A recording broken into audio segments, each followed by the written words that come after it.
Eddie, Mark mentioned on Saturday that Austin Dotson had filled in at left guard while Kenneth was unavailable. Is that battle kind of down to those two guys, or do you still have other options that you might consider at that position? Yeah, I think so. I think it is between those two guys to see who's going to come out in the next 3 weeks. But John's been moving guys around, and we'll see if somebody else emerges. And you know what? I felt Austin in that scrimmage. I thought he did some things that I hadn't seen him do. So he really got after it, and I was proud for him. Okay, Lonnie Demery.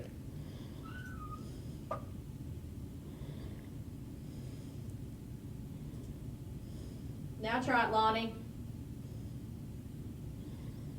No. Gotta go off mute, Lonnie. There you are. Okay, we're there now? Yeah. Okay, Eddie, early on in the practice sessions, Coach Chooks mentioned there was some difficulty in scoring in the red zone. I was wondering how that was coming along in terms of improving that particular phase of the offense. Going well. We're trying some different things as well. And Coach knows that, and he, of course, we want to score touchdowns. Field goals aren't going to get it done in this at this league and this level. So we need to be better. Always, we're shooting for touchdowns every time we get down there, but we're also trying to see what we can do. Down there where we'll be comfortable, where our quarterbacks will be comfortable. And, defense has been stingy. They're doing a heck of a job. So I feel good about where we are right now, Lonnie. I really do. Okay, next is Jeremy Jarman with UK Sports Network.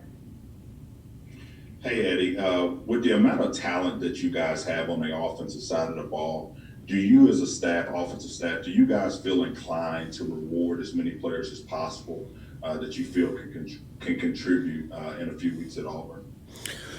Well, number one, we've got to get ready for Auburn, and we've got to take obviously the top two first, and top two teams that we think after they compete and they have another scrimmage, who those guys are going to be, and then special teams will be a big component to this, especially for the skill guys.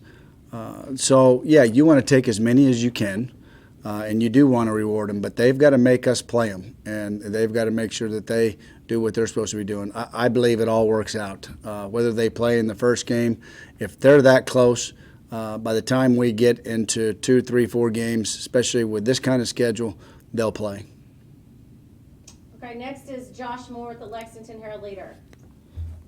Andy Mark on Saturday made it sound like Matt Ruffalo was kind of slotted back there in, making kicks for you guys. Is it his job right now, or is there is Chance still kind of pushing him? What's that look like right now? Yeah, I think they're competing every day. We had field goal today, and they both split them, and they were all 100%. They were, I think, we kicked 6 field goals, and we were 6 for 6. So there's always competition, every position. Okay, Derek Terry with Cat's Paws. It sounded like DeMarcus Harris had a pretty good scrimmage again on Saturday. He's been a name that's been mentioned a few times. Just how much you said that you felt Austin Dotson a little bit. So how much do you kind of felt Harris this game? We did made a really good fade catch. Very contested throw. It's that 50-50 ball Coach always talks about in competing, and he went up and he got it. Terry threw a great ball, so that was nice to see. But he's doing some other things too in practice, and I'm feeling him. He's trying to be physical, and he's working hard. So he's one that is making a move right now, and it's good to see. Okay, Gary Graves with Associated Press.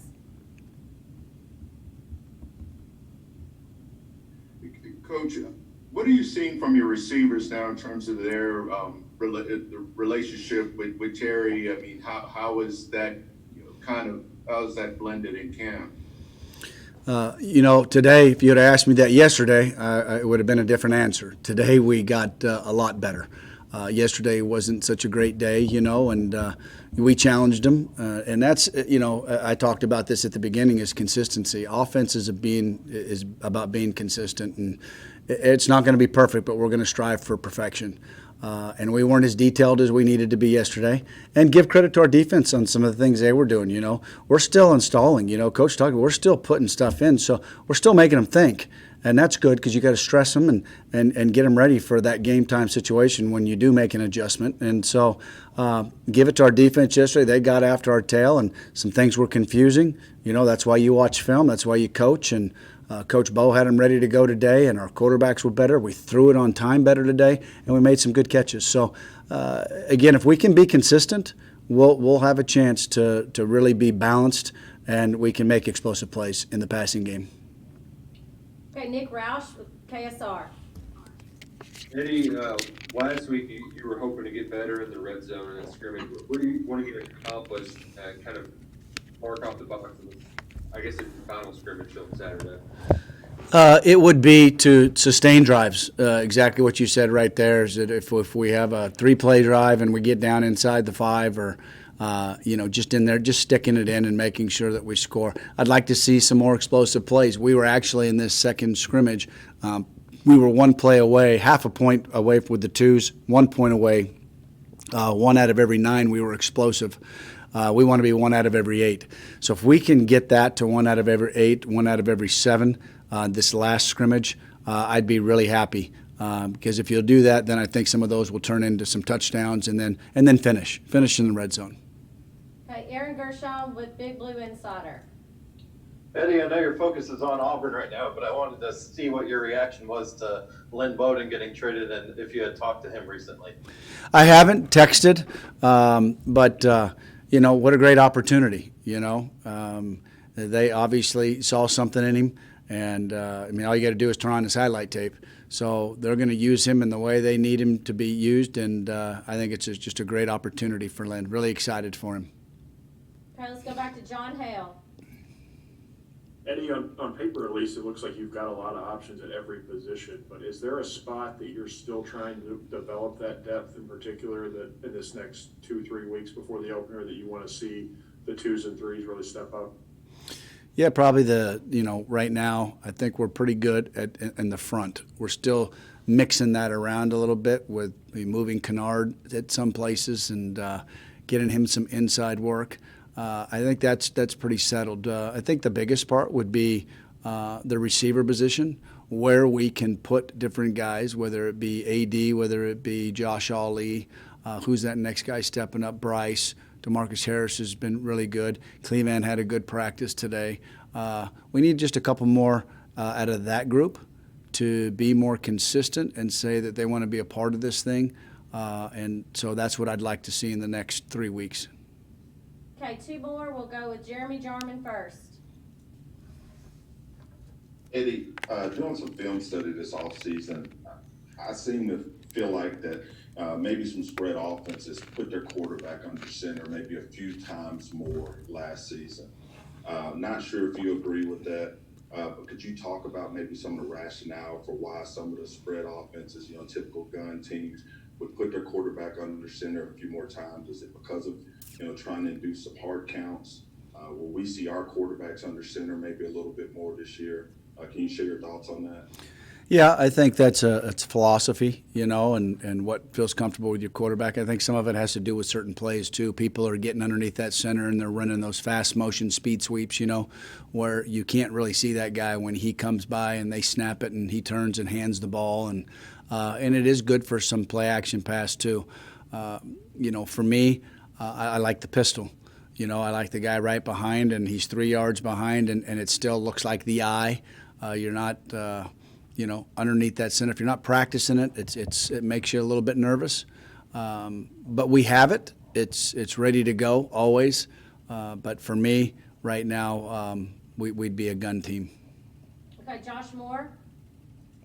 Mark yesterday on the radio acted like he was expressing confidence that Joey would get eligible, but he also mentioned a little bit earlier last week that you might need to reevaluate or adjust how you prepare, with the uncertainty. Is that taking place? Is that adjustment taking place now, or are you kind of holding out some hope?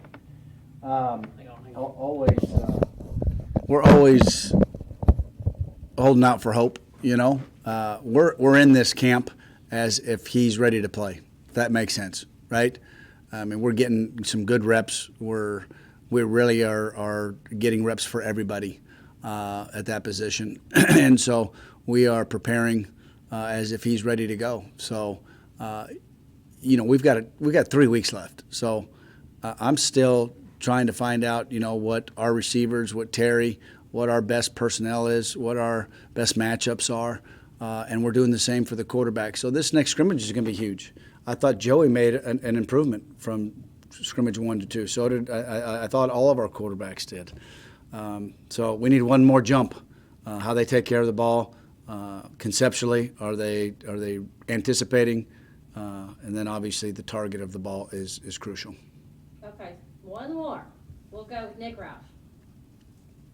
How have you seen Smoke improve from training camp last year to where he is now?